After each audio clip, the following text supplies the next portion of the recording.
everybody. In today's video I wanted to do something that a lot of people have requested, but also it's something that I've really wanted to share, but I didn't want to share it before I knew these things were like 100% tried, tested, and that I could pass on to you knowing full well they all work for me. And considering this week is actually Mental Health Awareness Week, I thought it would also be a really nice, helpful video for those of you that might be looking for something like this week, or you just want to know these things full stop. I had really bad anxiety pretty much since my teens, and it's something that I've really tackled head on the last couple of years, and it is a huge part of my life, and it's something that I like to talk about and openly share with as many people as possible to try and encourage people to speak out about it themselves,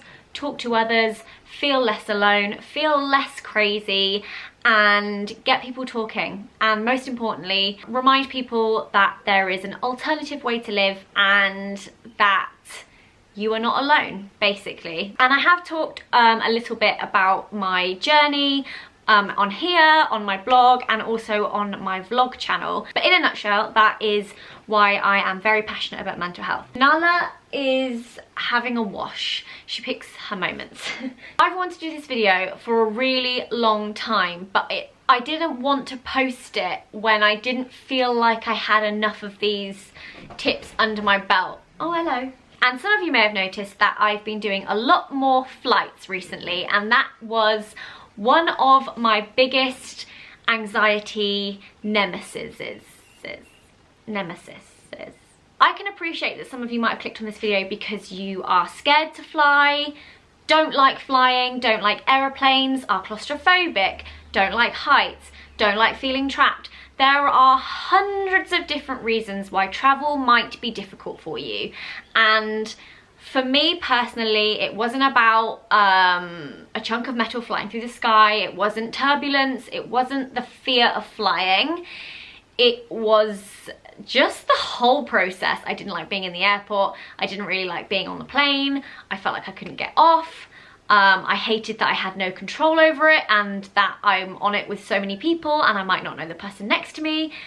There was a plethora of reasons why being on an aircraft and going through the airport, the whole entire process of flying just wasn't for me. I always go through periods of finding it not so difficult and then finding it really difficult, and with most things you can feel like you're taking 10 steps forward and 10 steps back, or 5 steps back. But I have definitely curated a list of things that have really helped me, and if that can help any of you watching, then I'll be really happy, because these things for me have made a huge difference to the way I feel about flying and the way I see it and the way I enjoy it, I guess. I'm not saying that this list of things will cure your fear or your phobia or rid you of your anxiety around flying. I think that's a much larger conversation. I have been having therapy for 3.5 years, and I think me finding flying a lot easier these days is 100% down to the fact that I have been doing that every single week for that amount of time. And it's just these things that I have worked with my therapist with. Like, some of these things my therapist told me, which I can't wait to share with you because I think that they're just amazing tips. And some of these things are things that are a bit more personal to me that I have found are very useful. And I think the combination of working really hard on my anxiety and finding things that make me feel really comfortable have kind of made traveling actually enjoyable, and it feels amazing to be able to sit here and say that. And I hope after this some more of you can feel this way, because it feels like your world has opened again, and it's great. As a side note, I didn't work with a therapist for 3.5 years just on flying. That isn't what my overall overarching anxiety is about.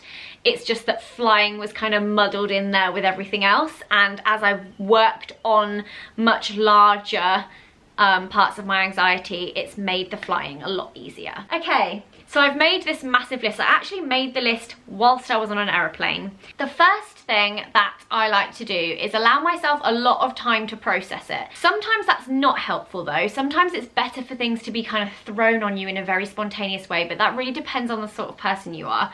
For me personally, I like to have a lot of time to get things ready, and also I find it makes the experience of packing and getting ready a lot more enjoyable, and it gives you an opportunity to really look forward to it, which I think is very, very important, because you want your mindset to be excited, not panicked or anxious. I actually like to start by making a list of everything that I want to pack, and for me, because a large part of me feeling anxious was not having something on me, so it wasn't necessarily what I packed in my main luggage, but it was what I had with me in my hand luggage. So I really like to make a list of everything I want to remember to put into my hand luggage, just so that I don't forget anything. So the main things that I will always make sure I have in my hand luggage are hand sanitizer and tissues, travel sickness tablets. For me, this was a large part of why I think I felt quite anxious. I'm not a great traveller.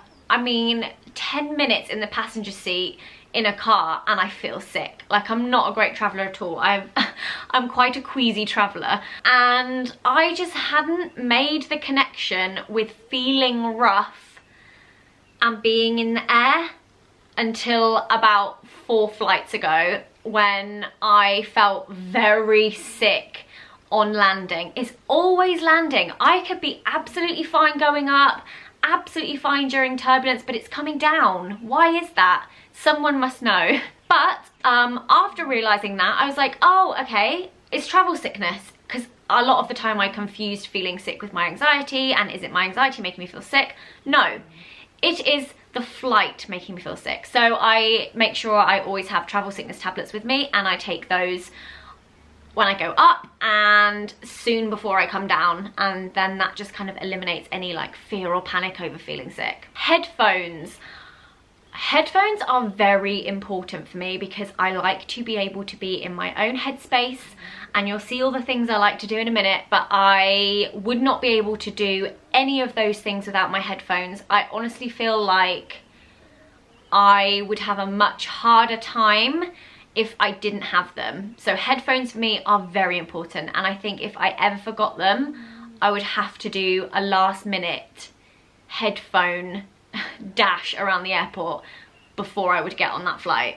A book, again, I think it's really nice to have something there that you can do. Having things to do on a flight is very, very important if you're not a great flyer. Chargers.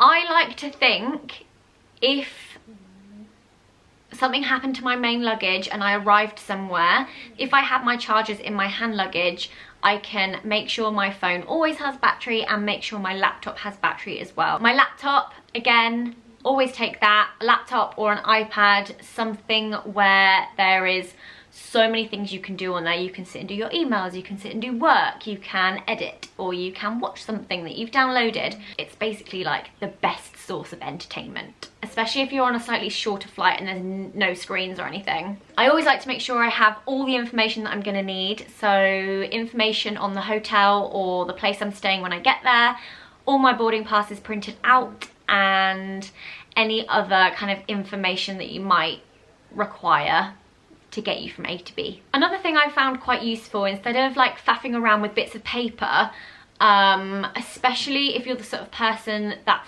freaks thinking you've lost something every 10 minutes, like my friend Mark, you can download the app for your travel, what are they called? The aeroplane companies. They all have apps, and you can download those and you can check in and get all your information on your phone. So even if you worry that you'll lose your boarding pass, or you shove it in the bottom of your bag and you can't be asked getting it out every 10 minutes, get it in your phone. You've always got your phone on you, in your pocket. It's so easy. It saves a lot of time, a lot of faff and a lot of worry. If you can have a very smooth airport experience, your flight experience will be so much more positive. A lot of time in airports is spent faffing, running, being stressed out, and I don't think starting off a journey that way will ever mean you have the most calming journey. So give yourself enough time, make sure you're planned, but also feel comfortable. I think one of the main things that has changed my mindset in such a huge way was getting up, picking an outfit that I really loved, that was really comfortable, that had multiple layers. I absolutely hate feeling like if I was wearing a body with dungarees, I would feel extremely like trapped, because if I felt too hot or too cold, which happens quite often on an aeroplane, most of the time you're either absolutely boiling and you've decided to put on like the thickest jumper in the world and you've got nothing on underneath, so you can't take it off, otherwise you're sat on an aeroplane in your bra. I like to layer, because feeling like you can't take off your layers on an aeroplane, it feels quite restricting, and you're already sat in quite a small space. If your reason that you don't like flying is because you feel restricted or you feel claustrophobic, little things like that can really help, because you can take off a layer and it doesn't matter, or you've got really stretchy trousers on so you don't feel really restricted. Just feeling comfortable, but also feeling nice about the way you look. I used to get up at the last possible moment, have an absolute meltdown, cry, couldn't put any makeup on, couldn't even brush my hair, couldn't even brush my teeth. I would throw on anything I could find, grab my bag, and I would go to the airport. And I still felt awful, because I looked awful and I felt awful inside, and it was so much harder to get in the right mindset and to feel like I could do it, because I was kind of channeling the version of me that couldn't do it. A lot of the time I think it's great to have like this alter ego, or to think, I am freaking Beyonce. Does Beyonce go to an airport like this? No. And actually I used to do this when I would go to the dentist. I would think, would Princess Kate look like this and feel like this if she went to the dentist?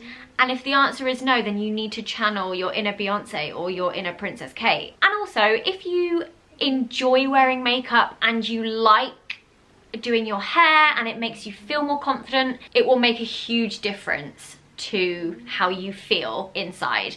And you need all the like positive vibes that you can get. So make sure you take your time and you do your makeup. It doesn't have to be glammed up to the eyeballs, but you want to feel nice and you want to feel confident. You want to be wearing something that's comfortable, but you feel nice in it and you look nice and you've done your hair. And another huge part of that is choosing a bag. I have taken many wrong bags to an airport. Things that are so impractical, things that have buckles, things that take so long to undo, things that are far too heavy on my shoulder and Alfie ends up carrying it, or things that aren't big enough and just not practical. You want to think practical. Something might look amazing, or having a smaller bag might feel better, but you need the space, and you also want to have very easy access to everything you need. So I always find that a rucksack or a backpack is perfect for me anyway, because you're evenly distributing any weight on your shoulders, especially if you're going to carry electronics like laptops and cameras and phones and iPads. It all weighs a freaking ton. So a backpack I find better. It also means you have free use of both your hands, which is great, because you're going to be needing to hold your phone in one hand, whip your passport out in the other, hold your bags, buy your lunch. Like, there's just too much going on to worry about going in and out of a handbag or unzipping and zipping again. So a backpack I always find really, really easy. Another thing I would recommend to you is not to wear Converse. I love Converse, but the amount of times I have been stuck in security and they've said, oh, you could just remove your shoes actually, and I've gone, damn it, and I am holding up the queue, it's stressing me out, I'm having to undo my really tight Converse, all the laces, get them off, especially high tops. You can't slip them on and off. And then you've got the joys of standing there, doing it all back up again on the other side. And again, anything you can do to make this process as easy and as stress-free as possible, do it. So wear sliders. Socks and sliders, it doesn't matter. Sliders, easy slip-on shoes, pumps, it's up to you, but whatever it is, make sure you can just fling them off and fling them back on again. I even go to the extent of taking off my permanent bracelet that Alfie got me. And it's funny because a lot of you notice when I'm not wearing that. And the reason I take it off is not because I hate Alfie. It's because it, you have to screw it on and screw it off, which is why I say the permanent bracelet, but I don't have it on, so it's not permanent. Because it will always, without fail, set off the security alarm. And once, the first time I realized this, I was having a very hard time in the airport. I was really using all my techniques. I was listening to my Relax app. I was doing everything I could to remain in the security queue. And I was thinking, right, I'm nearly there, I'm nearly there. Okay. Everything in my body was telling me to get out of that queue and go home, and everything in my mind was saying, carry on, you've got this. Went through security, they called me through the beeper, and my beeper went off. So then I'm watching everyone else go through, and I'm like, oh my God, and then they make me stand to the side in another queue, away from everyone else, and I had to then stand in that queue to wait to be patted down, and my anxiety reached a good 11 out of 10 at that point. And I thought, I can't run that way, and I can't run that way, because I'm now stuck in limbo. I've come through here and my bag's gone over there. I'm not wearing my shoes, but I can't skip this guy. He needs to pat me down. He'll think I've got like guns and drugs and things. So I had to stay there, and oh my God, it was horrific. So now I just think I can completely eliminate that, and I just don't have to wear that bracelet through the thing, because if it means I'm not having to then queue again or waste time and do it again, then I won't. So anything like that, basically just be comfortable and make things easy for yourself. I always feel like security for me is like that first hurdle, and if I can get over that really well, I'm in for a good chance of having a great rest of my flight.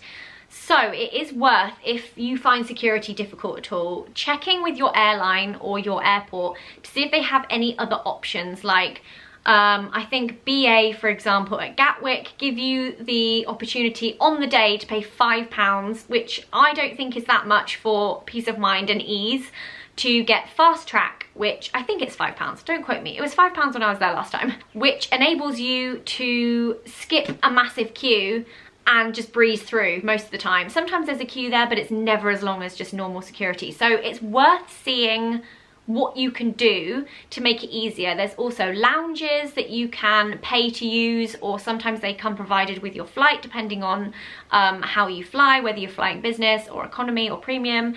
But you should definitely check out all the things that the airport can provide before you fly, because it's, I mean, £5 to skip the queue, especially if you're running late, it's worth it. So one of the things that my therapist always told me was, when I was in the airport, one of the things I really struggled with was staying distracted, because waiting for me, like waiting time, so getting through security, done, now you've got to wait. And this was the part I really struggled with, because I never felt like I could leave. Once I was in there, I felt quite trapped, and I felt that there was kind of no way back, and I would really imagine the worst and conjure everything up before the flight, making getting on the flight really difficult. It was basically time for me to make things worse for myself. So you have to make sure you spend this time wisely. So my therapist always told me to set yourself little tasks to do before you go to your gate. So depending on how much time you have to fill, go for breakfast. Go and find something nice to take back to a friend. So you could have maybe 2 specific friends in mind and think, what little gift could you get for them? And make it quite thoughtful. Don't just like run into like M&S and grab a bag of Maltesers, but like properly think, like go into all the shops and think, oh, this would be quite nice for this person. So one year, in my mind, I thought, okay, I'm finding a gift for Tanya.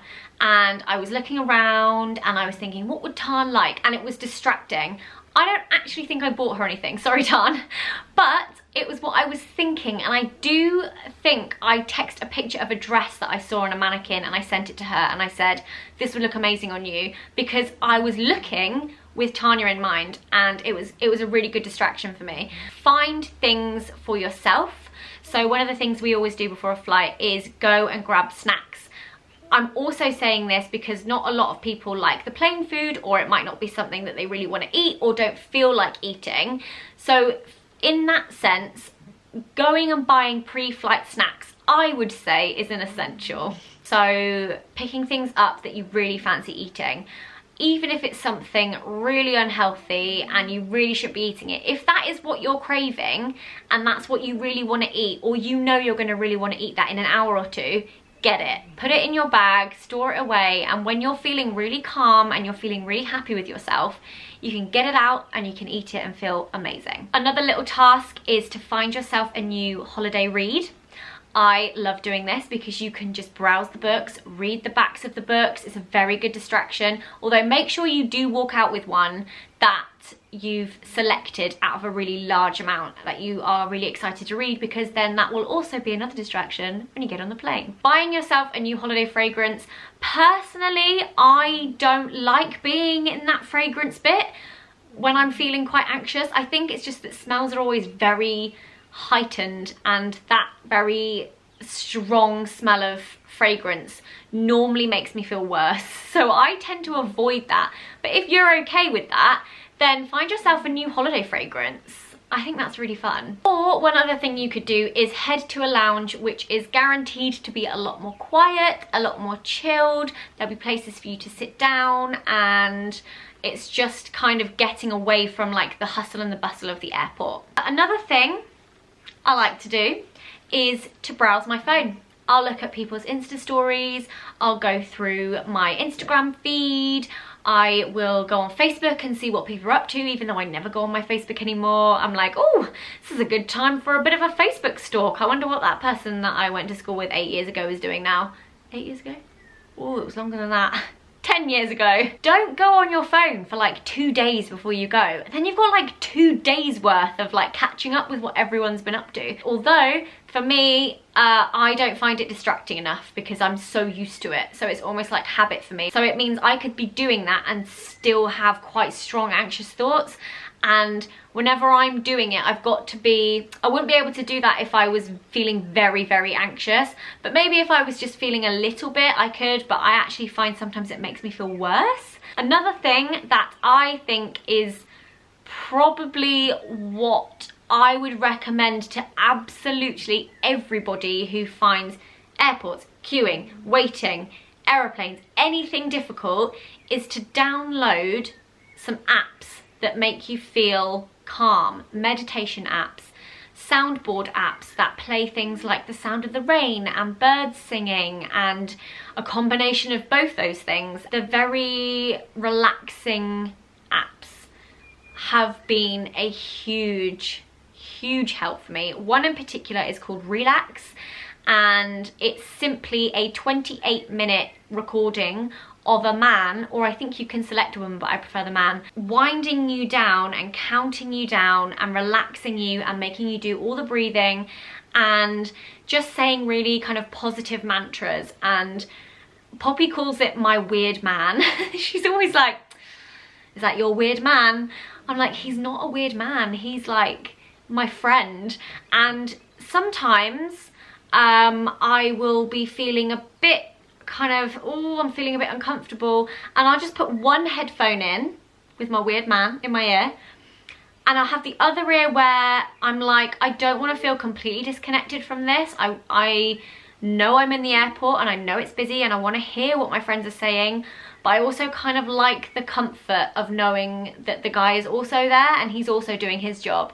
It's kind of like a two-way thing. Before, I would be like this, don't talk to me.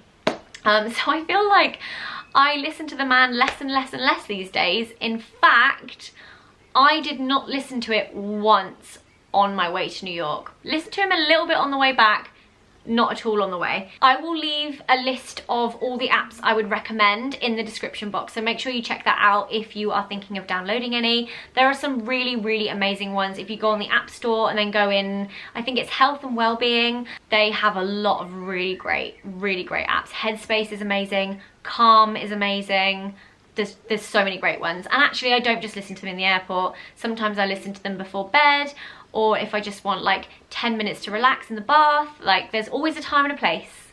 And actually I think most of us could do with listening to these a lot more than we do. Podcasts. Download a podcast that you're absolutely desperate to listen to. Make sure that you can access them without needing the internet, so you have to properly download them onto your phone or your iPad, and save them up and like really enjoy like properly digesting them in massive chunks. I absolutely love doing that, especially if there's a certain podcast that I've been really obsessed with but haven't really had the time to properly listen to. I use like going on a flight as my time to like consume a lot, and that's always really fun. Thinking about where you're sitting on the plane in advance. So I feel like for a lot of you that won't matter, but for me my seat plays quite a huge part in how I feel about the flight. I always like to sit by the window because I love to look out at the clouds, and I love the sun coming in on my face, and I love just being able to see out, because I actually, this is what's so contradictory, I actually think flying is very calming. Like looking out and like the whir of the plane and only seeing like a sea of clouds beneath you, and just knowing that even if you're on the tarmac sat in that plane and it's rainy and it's grey and it's miserable, that there is always sun above those clouds, and that every flight you ever go on will be sunny and lovely, and it will feel warm, and it will just be nice up there, is a really nice thing to think about. And I like being able to see it. It just makes me feel more calm. So for me, I always like to make sure I have a window seat. I also like to make sure that I'm sat next to somebody that I know. If I was booked onto a random flight and Alfie was at one end of the plane and I was at the other end, I would not enjoy that. But then who would? I think if you can, sit next to the person that you're traveling with. When I get into the plane, I make sure I take out all my items that I want for takeoff. So before I store my bag away, I will take out like my iPad, my phone, my headphones, a travel sick tablet, a bottle of water. And I think that's me good actually. That's kind of all I need with me for takeoff. And I'll usually like put my headphones on, and I'll put something on like a TV series on my iPad, or I'll start listening to a podcast, and then I'm good. Like, as long as I have that distraction, I'm okay. So things that you can consider taking on an airplane with you. My therapist always told me if you're feeling really anxious, the best thing you can do for your mind to make it very bored is to change what you're doing every 10 minutes. And I found this to really work for me, because if I carried on doing something for too long, the anxious thoughts would come back in, because my mind would get comfortable doing something, and therefore I would start thinking about things again. Whereas if you're changing what you're doing every 10 minutes, your mind is wandering across so many things, it eventually stops thinking about the anxious thoughts that you have going on. And this might not work for everyone, but it's definitely worth giving it a try. So a different activity every 10 minutes. So for 10 minutes, you can read the book you picked up in the airport. For another 10 minutes, you can watch a little bit more of your favourite episode of Gavin and Stacey. Then for another 10 minutes, you could do a little bit of colouring in a colouring in book or on your iPad. Then for another 10 minutes, you can listen to a podcast. But you have to be quite strict with it. If you're really enjoying your podcast and it gets to 10 minutes and you're like, no, I'll carry on listening, don't. You have to almost set a timer, and every 10 minutes you stop and you move on to the next thing until you feel completely at ease and you feel fine, and then you can just do what you want basically. But it's a really good way of making your mind very bored if you're feeling particularly anxious and panicky. Another thing I quite like to do is store up some of my favorites on YouTube's videos. So if you've got some particular YouTubers that you really love watching, I like to not watch their videos for a while and then download all the ones I've not watched and get them on my laptop. And then that means I can sit down and watch loads of YouTube videos, and I think that's also another nice thing to do. I've downloaded films before. One of the main things I do, and two of the things I find really useful, and one of my main pieces of advice to people, who find flying difficult is to download episodes or series of something that they absolutely love. Kind of those episodes or series that they've watched a million times before, but is kind of like their go-to for like comfort when you're at home or anywhere. If you can put that on your iPad or your laptop and you can watch that when you're on the plane, it makes a huge difference. So for me, that is Call the Midwife and Gavin and Stacey and Sex and the City. So I make sure I have all those series on my iPad, or that I've at least got a couple of the episodes that I've not seen in a while, and I'll watch those. One episode in particular is the Gavin and Stacey Christmas special. I've probably watched that on every flight I've been on in the last 2 years. I think it's just having that connection with other times you've been really comfortable and really cozy watching that before, and it just instantly makes you feel very relaxed. And even though it's a TV program you've seen many, many times before, and it's not very distracting because you could probably recite every single word, it's a real comfort and it just instantly makes you feel quite relaxed. So whether that's a film that you've watched a million times, Harry Potter is also one for me that I find so comforting. But just make sure you've got them available to you if you're going on a flight. I always take off my shoes. I know this is a very small thing, but taking off my shoes makes me feel like I'm getting comfortable. It's almost the difference between like being outside sitting on a bench or being inside on a comfy chair and getting cozy. Taking off your shoes is like a nice little ritual, I think. Another thing you can do, which I have done on previous flights, I've not really done it so much recently, is take something that's very cozy to you. So once I actually took a throw on a plane with me, and I'm not afraid to admit that because it did make me feel like I was snuggling up on my sofa at home, and it did help. Or whether that's just some cozy socks or a hoodie that you absolutely love, like a big cozy oversized hoodie. Take something that just makes you feel cozy.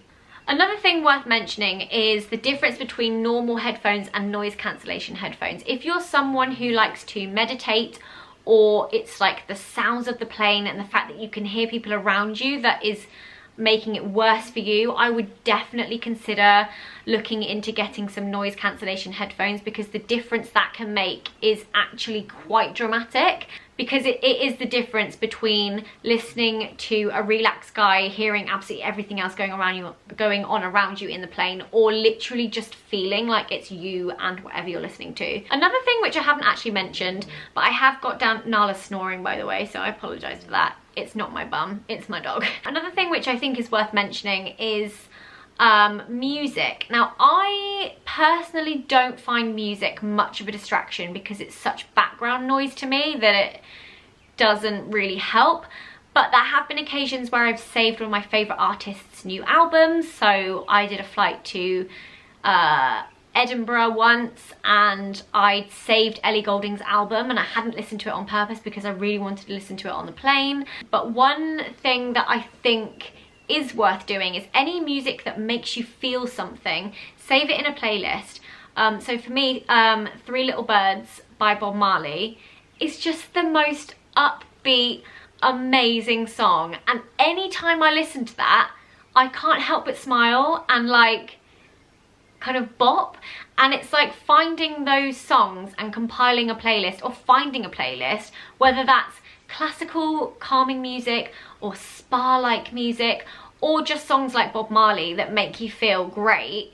It's definitely worth having those on your phone. Basically, you want to be equipped with everything, because if one thing isn't working, you've got something else to move on to. Something like that. In fact, I might make a playlist of all the songs that make me feel good, and I'll let you guys know when I've made it so that you can download it too, so it might make you feel good as well. Another thing that my therapist always taught me was to look beyond the flight. One thing that you can tend to do when you're feeling very anxious, or if you are having a panic attack, is to freeze yourself in that moment and almost trap yourself, where you feel like this is it. This is all that's happening. This is happening to me. You can't think of anything else. You can't really move on from it in your mind because you're so consumed in it that it feels like it's lasting a lifetime, and it feels like your life is over and you're never going to be able to get off this plane or enjoy yourself while you get there. You basically can't think beyond your panic, and that can be very scary, and it can make you feel a lot worse to kind of trap yourself in that moment. You have to remember that time is still ticking. Everybody else on that plane is still getting on with everything they need to get on with.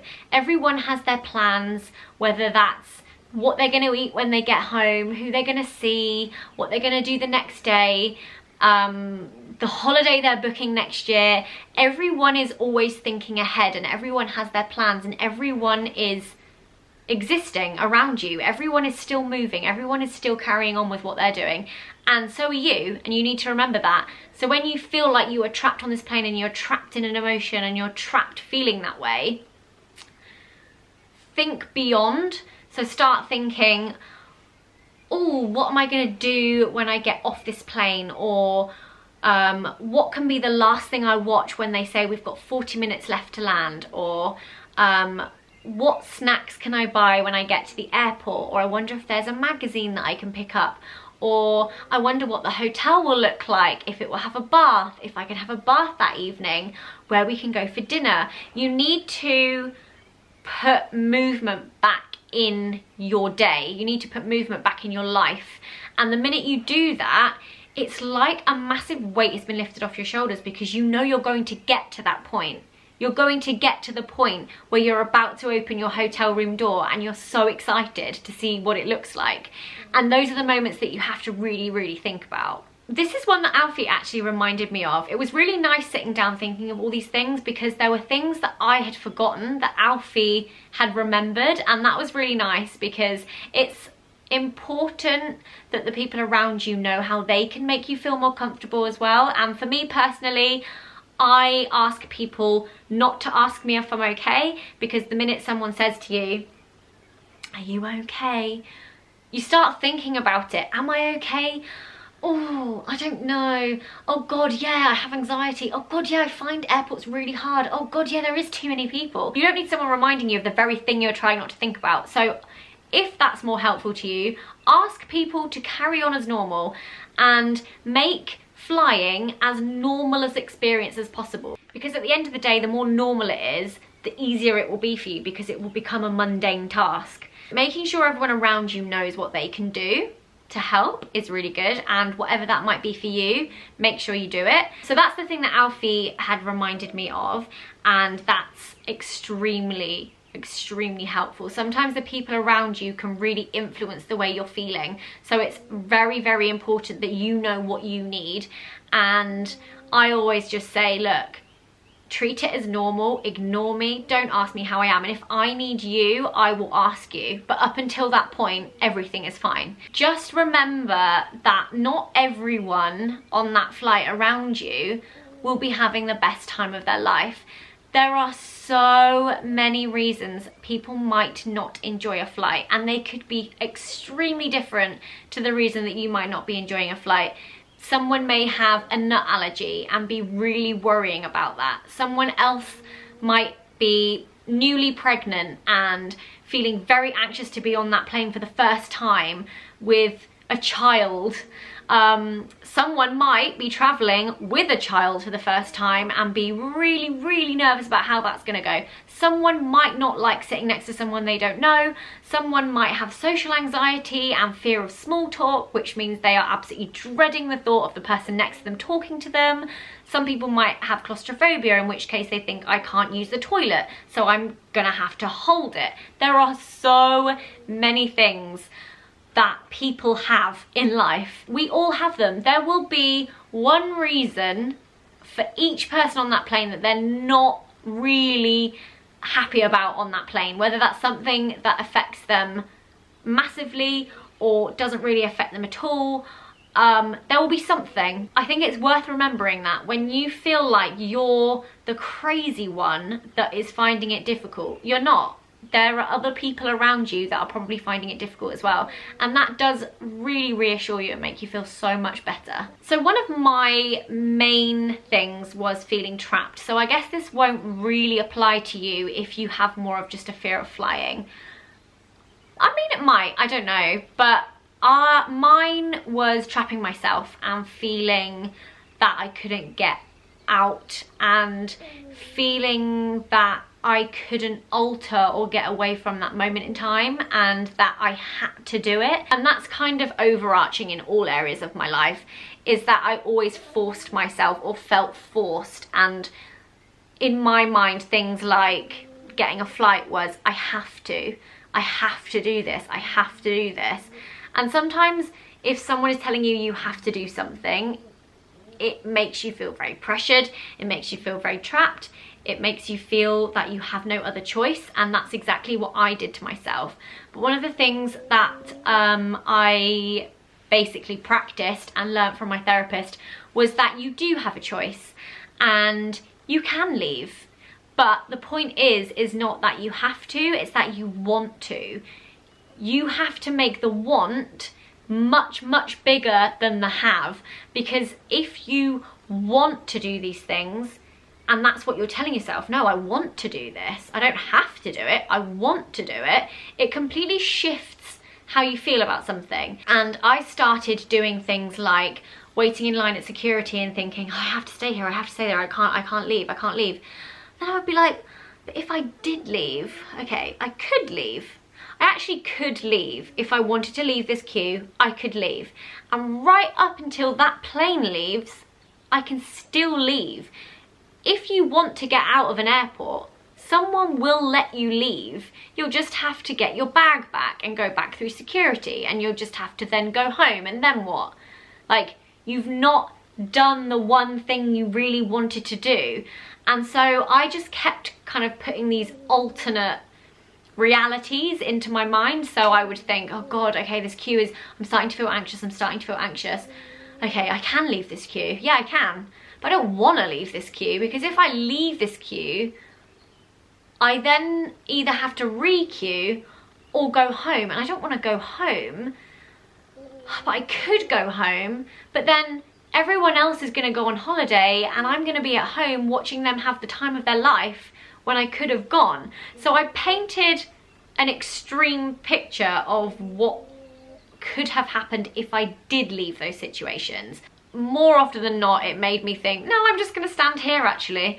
The mind is a very complex and very clever thing, and there are definitely so many tools and ways in which that you can kind of make yourself feel better in lots and lots of different situations. But I really hope that those tips and tools are things that some of you can like pop in your back pocket and take with you, and I really hope that some of them help. Some of them might not, because I think it massively depends on the situation that you're in and the reason that you feel that way, but I feel like a few of them can definitely be applied to any situation around not enjoying flying. I think it would also be really lovely if any of you are watching this and you have something that you think would be a great tip to share with everybody else. Please leave it in the comments so that everyone else watching this or anyone else in the comments can also read that tip and they can pop that in their back pocket as well. With everything mental health related, it's so important to talk about these things, but I also think it's really important to know that you're not alone and to be reassured in the fact that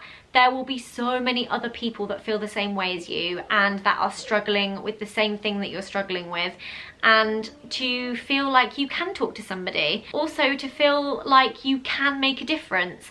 I had moments in my life where I just thought, well, that's it. This is how I'm going to live my life now, and I don't feel like it's to its full capacity, and I'm not sure I'm really enjoying it to the fullest. But I guess that's it, because I have anxiety, and that's just me now. I guess that's who I am. But anxiety is not an identity. It's not your identity. It might be quite a large part of your life and feel very consuming and feel very suffocating, but that's not who you are. It's just dampening who you are, and there are definitely ways in which you can at least push that off a little bit and really dig deep and find out who you truly are and what you truly enjoy and all the things that you want to do, you could find yourself doing them. And it might take a couple of weeks, a couple of months, it could take 3.5 years, but it's one of those things that I really feel is worth fighting for and committing to and working really hard at, because it can make a really big difference to your life. And I think knowing how much it's changed me and how happier I feel in myself and how I'm able to do things now that I never thought I'd be able to do, I want you watching this who feels that it's suffocating and that your entire identity is anxiety. I want you to see me as an example of someone who can come out the other side, and if I can do it, then you can do it. So yeah, and I don't know, I think it's really important for me to say that these mind states don't have to be a forever thing, and that there will be someone out there, whether that's a therapist, a doctor, a CBT specialist, someone out there can make a really big difference to your life, but ultimately it's you that can make the biggest difference, because if you don't make that first step or you don't speak out about it, then nothing can change. I really hope you guys enjoyed this video. I'm sorry this was a bit longer, but I didn't really want to condense it down too much because I had a lot to say and a lot of things to get through. And again, I really hope you found this helpful or useful in some way, even if it was just the smallest little thing. Please feel free to share this with anyone else who you feel might be struggling with any of the things that we touched on, or if you think some of these tips might be useful for them. And give the video a thumbs up if you enjoyed it, if you like these kinds of videos, and I will be sure to remember that if I ever have anything else that I think would be helpful for you. And subscribe if you haven't already. I would love it if you would, and I'll see you again very soon. Bye!